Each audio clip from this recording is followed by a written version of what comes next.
سوال یہ ہے کہ صحیح بخاری جلد دوم کتاب تفسیر صفحہ 766 حدیث ہے کہ حضرت ابو ہریرہ رضی اللہ تعالیٰ عنہ سے روایت ہے کہ نبی کریم صلی اللہ علیہ وسلم نے فرمایا کوئی پیدا ہونے والا بچہ ایسا نہیں مگر اس کی پیدائش کے وقت شیطان اسے چھوتا ہے،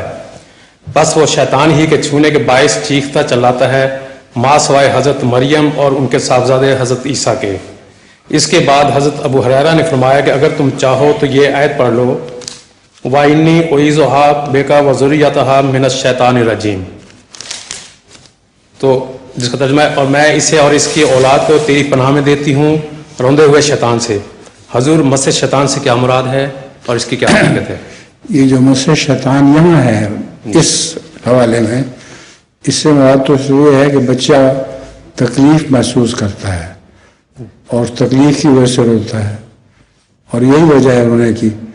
ورنہ شیطان عملاً بچے کو چھوتا نہیں ہے۔ وہ شیطان جو آپ کے ذہن میں ہے وہ رسمی شیطان، وہ تو بچے کو نہیں چھوتا، کیونکہ عام وسلم کا دوسری جگہ قول ہے کل مولود یولد علی الفطرت ہے کہ ہر مولود فطرت کے اوپر پیدا ہوتا ہے، اور فطرت اللہ تعالیٰ کی فطرت ہے،